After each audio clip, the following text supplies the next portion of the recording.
नीति। Okay doctor गुरु प्रकाश 9 में से 0, 9 साल कांग्रेस के 9 सवाल, 9 में से 0 नंबर। डॉक्टर गुरु प्रकाश।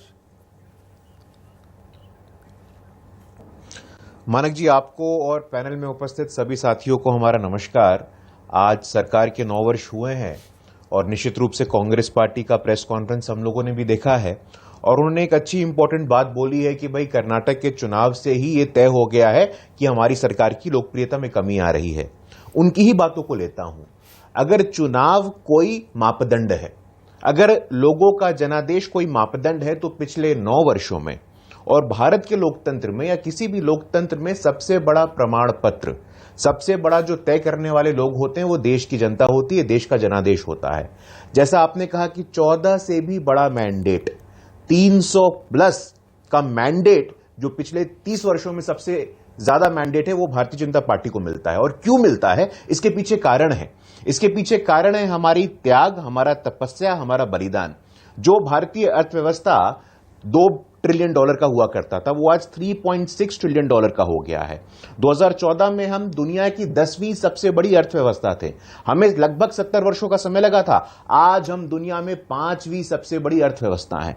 मैं कांग्रेस के सम्मानित प्रवक्ता की बातों को सुन रहा था और अच्छी बात उन्होंने बोली और बिल्कुल पॉइंटेड सवाल उन्होंने पूछा है। मैं पॉइंटेड जवाब देना चाहता हूं कि पर कैपिटा इनकम, प्रति व्यक्ति आय के विषय में आपने प्रश्न किया है। मैं बताना चाहता हूं आपको, 2014 में प्रति व्यक्ति आय लगभग 86,000 रुपए थे, जो अब 1,32,000 रुपए हो गया, जो दोगुना होता है। IMF हो, वर्ल्ड बैंक हो, यूनिसेफ हो, WHO हो, तमाम आंकड़े ये बताते हैं कि भारत में आज अति गरीबी 1% से भी कम रह गई है। ये वही लोग हैं मानक जी, ये वही लोग हैं जो कहते थे कि दिल्ली से 1 रुपया भेजो तो गांव में 15 पैसा पहुंचता है। आज जनधन, आधार और मुद्रा के माध्यम से दिल्ली से 1 रुपये चलता है तो गांव में 1 रुपये पहुंचता है। 3 करोड़ आवास की बात हो, 12 करोड़ शौचालय की बात हो, 11 करोड़ गैस कनेक्शन की बात हो, हर घर पे नल जल की बात हो, 50 करोड़ से लोग आयुष्मान भारत से लाभान्वित हो रहे हैं। ऐसे बहुत सारे आंकड़े मैं आपको दे सकता हूं, लेकिन हमें समझने की आवश्यकता है। आज पहली बार देश में देश की सुरक्षा, देश का सम्मान, देश का स्वाभिमान, किसी प्रकार का कोई समझौता होते हम नहीं देख रहे हैं। मनमोहन सिंह जी प्रधानमंत्री थे।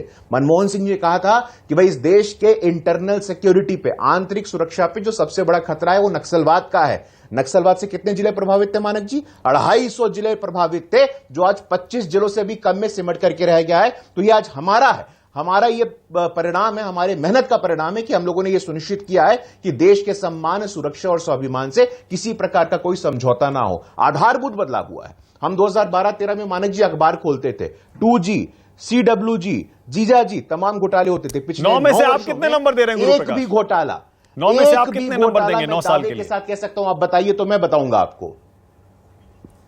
देखिए, मैं नंबर देने वाला कोई नहीं होता हूं, देश की जनता देती है। और देश की जनता ने हमें 2019 में उत्तर प्रदेश में, गुजरात में, उत्तर पूर्व में, पूरे देश में हमें आशीर्वाद मिला है। जहां तक हमारी बात है, मुझे लगता है देश की जनता संतुष्ट है और आने वाले समय अब आप देखिए, इलेक्शन की बात करेंगे तो बहुत सारे इलेक्शन आप हारे भी हैं इस दौरान। कितने इलेक्शन हारे हैं बताइए स्टेट्स के? आप कितने हार गए?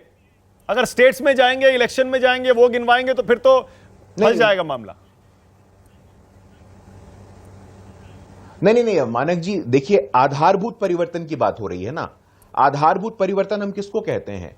और हमारा बहुत उपहास होता है, हमारा बहुत विरोध होता है जब हम कहते हैं सबका साथ, सबका विकास, सबका विश्वास। पहली बार मानक जी हमने देखा कि आदिवासी समाज की बेटी संविधान के सर्वोच्च नहीं, आपने जवाब नहीं दिया। देखिए, मैं पूछ रहा हूं 9 में से कितने नंबर देंगे? हो रहा है, उन्होंने तो 0 दे दिया। राजनीतिकरण हो रहा है। आप कहिए ना 9 में से 9 देंगे, इतना तो कॉन्फिडेंस दिखाइए। नहीं, वो अपना उनका विवेक है, अपना उनका विवेक है, मैं उस पर टिप्पणी नहीं करना चाहता हूं। लेकिन जो देश की जनता का मूड जहां तक हम जानते हैं, हम निश्चित रूप से 9 में 9 के हकदार हैं और आने वाले वर्ष में ये सिद्ध हो जाएगा, ये पुष्टि हो जाएगा। अच्छा, एक चीज और गुरु प्रकाश, और मुझे लगता है ये बड़ा बारीक सवाल है।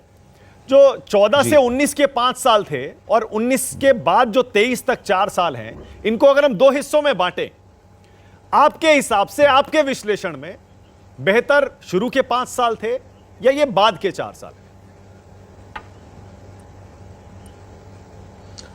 मानक जी, बहुत ही उम्दा प्रश्न है और जैसा आपने कहा कि एक बारीक सवाल है। 2020 में हमने एक ऐसा पैंडेमिक देखा जो कि एक अनप्रेसिडेंटेड था और बिल्कुल मुझे लगता है कि 100 वर्षों में पहली बार ऐसा हम लोगों ने देखा। और पूरी वैश्विक परिस्थितियां जो थी वो ऐसी हो गई थी जो सबके लिए नया था, लॉकडाउन का लगना हो, और हमने ये सुनिश्चित किया कि मतलब कोविड वैक्सीनेशन का भी दौर आया, तो एक बहुत बड़ा संकट था। लेकिन उस संकट के काल में भी हमने देखा कि 220 करोड़ वैक्सीन डोजेस से देश के सभी नागरिकों को मुफ्त में 2 डोज का वैक्सीन लगाया गया है। पूरे दुनिया में भारत को एक ग्लोबल फार्मेसी के रूप में जाना गया।